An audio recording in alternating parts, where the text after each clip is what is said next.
Hi everyone, and welcome to another Team Clueless tournament report. So tomorrow I am going to a tournament, 1750 points, held at 40k Gaming in Colchester. It's just me going this time. Mark was supposed to be coming along, but he has unfortunately had other arrangements clash with it, so I shall be lone gunning it for Team Clueless. So 1750 points is a 3-round, 1-day tournament. The way they do their rounds is each round there are 2 missions that are possible, and then they roll a random dice and everybody in the room plays one of those 2 missions. I think the first mission is either going to be the Relic or it's going to be Draw Boar.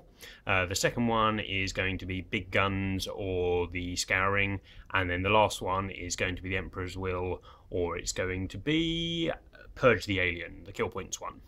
So I've designed my army with those missions in mind. So let's quickly go through 1750 points. A couple of rules that they have instigated. You're only allowed to use books that have hardcover releases. Because they're a shop, obviously, they don't want to ban anything they don't sell. So obviously you can use Knights, for instance, as I'm taking one, but you can't use Inquisition and Legion of the Damned and a couple of other things that haven't been released in hardback form as yet.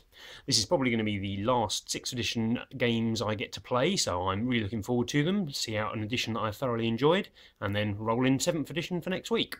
So, start of my army. I am playing Codex Space Marines, and I'm using the White Scars chapter tactics with my Scarlet Scars Marines, as I like to call them. They're basically painted as Blood Angels, and I use them for all types of stuff, as you have seen before. So, down here we have a Chapter Master. He is rocking around with a Thunderhammer, he's got Artificer Armour, the Shield Eternal, he's on a bike, and he has an Auspex. Because I've taken him on a bike, that means I can take the 5-man bike squads or greater as troop choices, so I've taken 3 of those. The first one is slightly bigger than the others. It's got 5 normal bikers and 1 attack bike. The normal bikers have 2 melter guns in the number, and the attack bike has a multi-melter, so they're my anti-tank ground contingent. Then we have 2 identical squads of bikes, each of them consisting of 5 men, 2 grav guns and 1 combi grav on the sergeant. They're for dealing with monstrous creatures, things like Riptides, Wraith Knights, things like that, and they can also do a reasonable number on vehicles if needed. For anti-horde duty at the back there, we have 2 Thunderfire cannons. One I've just finished painting up, and the other one is my original homemade one. I've been using for a few years now. They're obviously awesome anti-horde, and they're also useful for picking out certain characters, if they're not independent characters, inside Death Stars, that kind of thing. So they're really good to sit at the back holders there. Then we move on to the flying wing. We have the 2 Storm Talons. Each of them is armed with the standard strike missiles, Strength 7 AP4s, can't remember their names, and we have a Storm Raven in the centre armed with Twin-Link Multi-Melter, Twin-Link Las Cannon. So they're basically designed to come in, and first duty they'll do, because I've got quite heavy air support in here, is take out anything that has any anti-air potential, and then hopefully I should be able to run amok after that. And rounding out the army is a Knight Paladin. He's got the rapid fire battle cannon, and he's just there, again, a bit of Death Star insurance. I'm not overly confident that he'll be able to beat up a Death Star in combat. Obviously, certain ones he's really good against, ignoring their invulnerable saves with the giant Strength D weapon on his arm, but he just doesn't have enough attacks to deal with most units. His stomp attacks are just a random effect that can be game-changing and cannot, but the main reason he's in there is if there's an enemy Death Star, he can plough into the centre of it, they can kill him quite happily, and then he'll blow up and hopefully take a good chunk of them out with a Strength D massive blast. So that's the basic army. The idea behind the army is, obviously I said the missions that we'll be playing. So I've got quite minimal troops in here. I had toyed around with a couple of other lists where I didn't take the Storm Raven, and instead I had an extra character on bike and a small scout squad.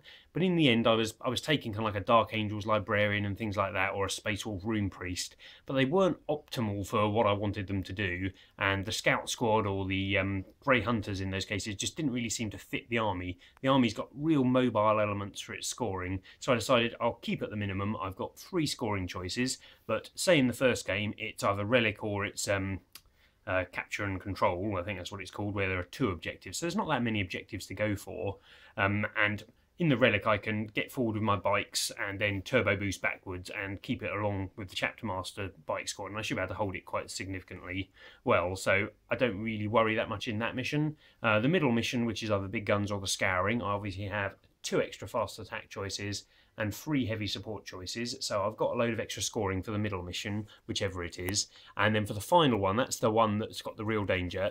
If we roll Crusade, I'm in trouble, because obviously free scoring choices isn't that much in Crusade, but if you roll kill points, for 1750 I've only got 10 kill points, so it's a bit swings and roundabouts.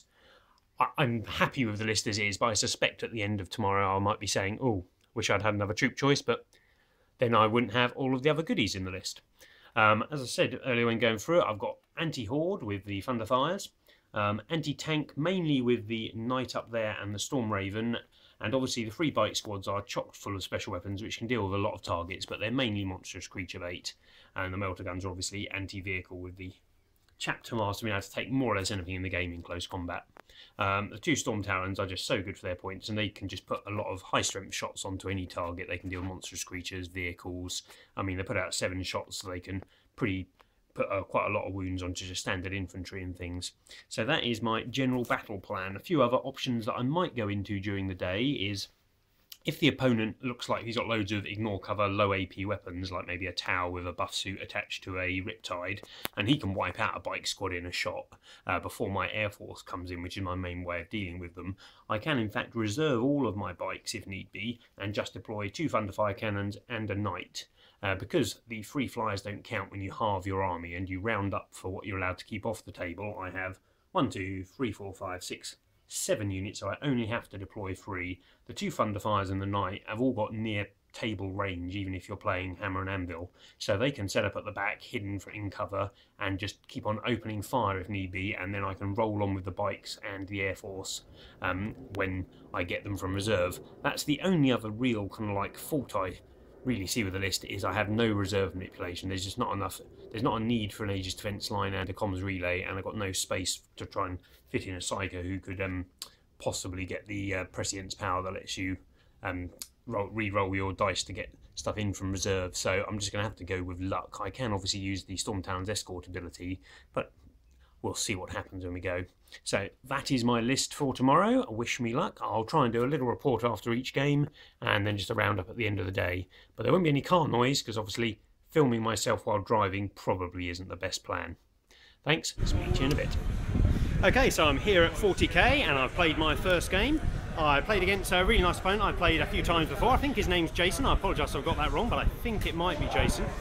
This is the army he brought, so I was pretty terrified at the start of the game.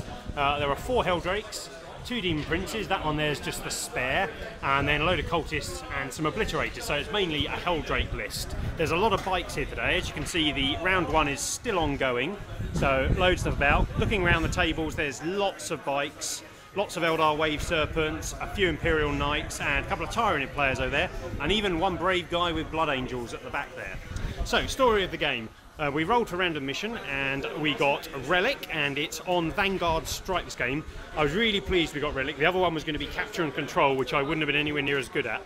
He took first turn, but he deployed very defensively over here behind his Aegis defence line. It was night fighting, so I chose not to be in range of any of my guns, but so I couldn't be return fired. I put 2 Thunderfires at the back of the table along with the Knight, and I reserved all but one of the bike squads.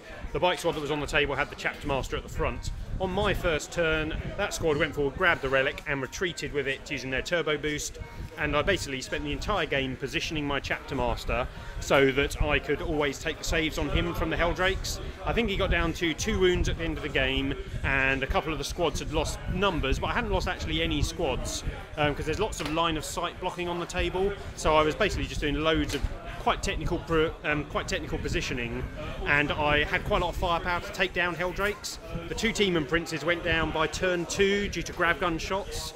I managed to ground one, and the other one I just took out the sky with grav guns and bolt guns. I rolled really well, and he had a 3+ rerollable on 1s to each save, but hell, he just rolled so many 2s on those Demon Princes. So both of those went down, so then it was just a game of the Demon Princes, the Helldrakes, because I'd nullified all of his troops that were going to try and move forward using my Thunderfires. My flyers got a bit battered. I think one of them was dead by the end of the game.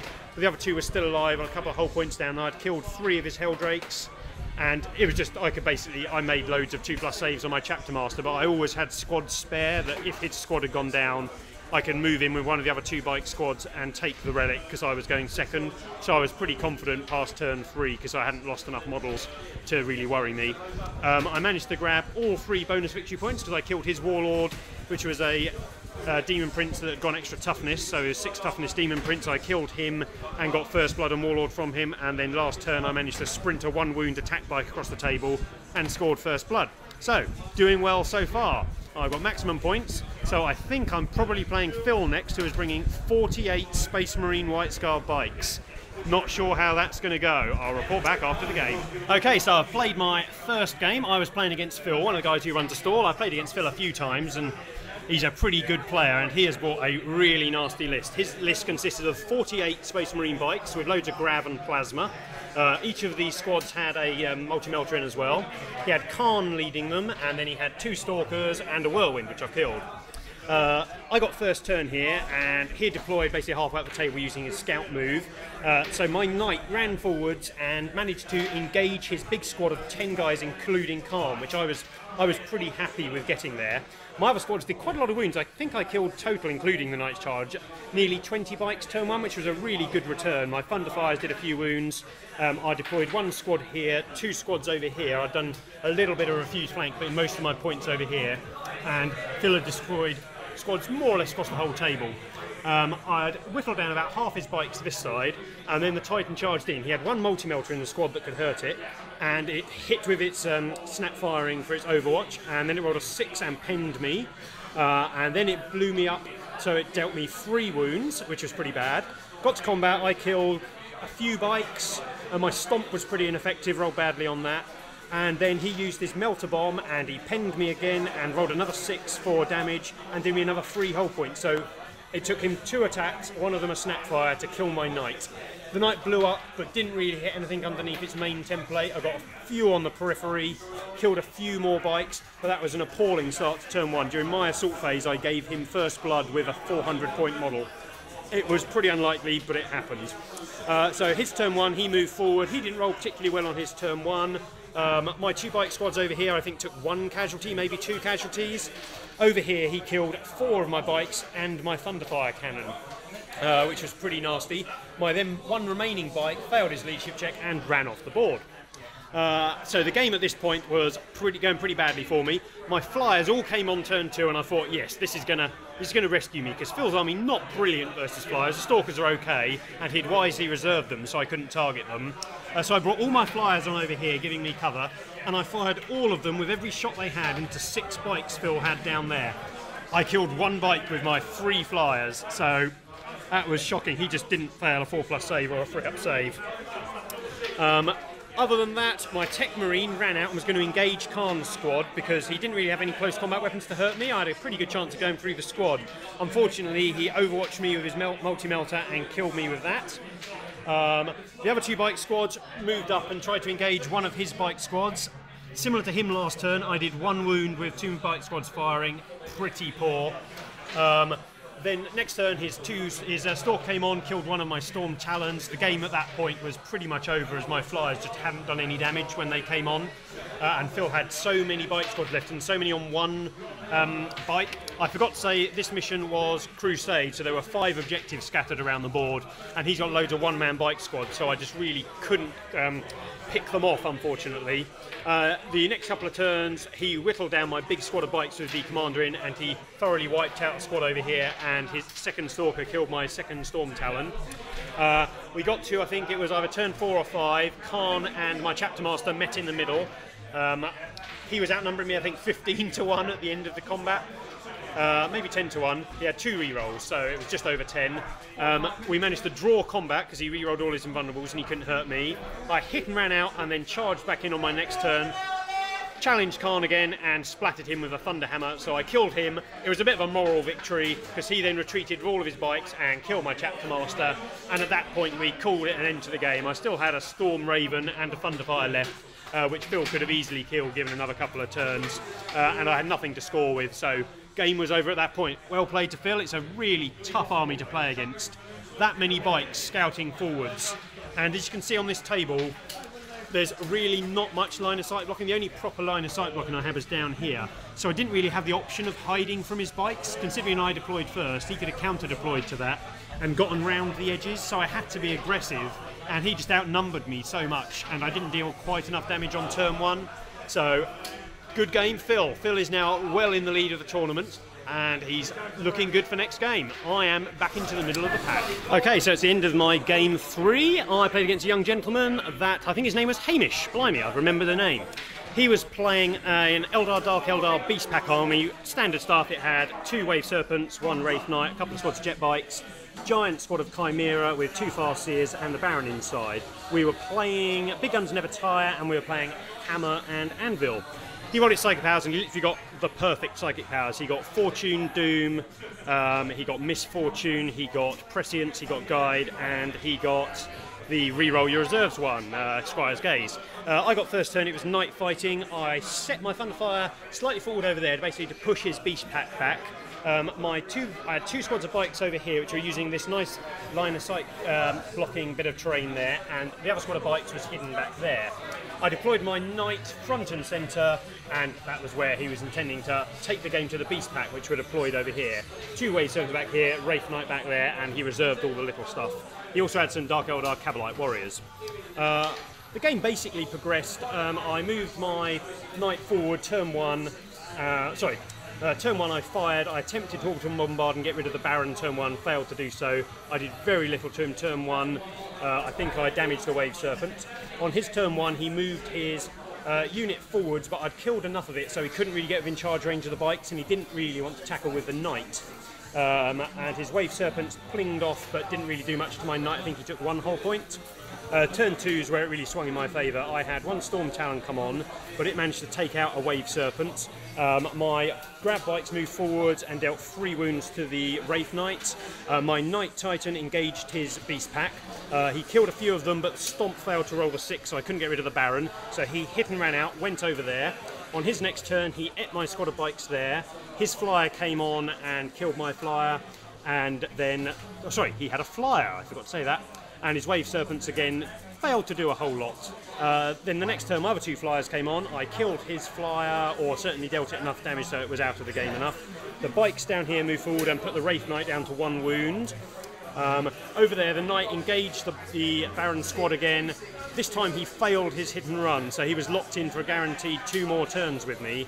And then I'll just quickly do the end of the turn. Basically, on the next turn, the Wraith Knight stomped the Baron and one of his Farseers, and then his squad couldn't hit him on out. It was still fearless, so I just killed it for the rest of the game.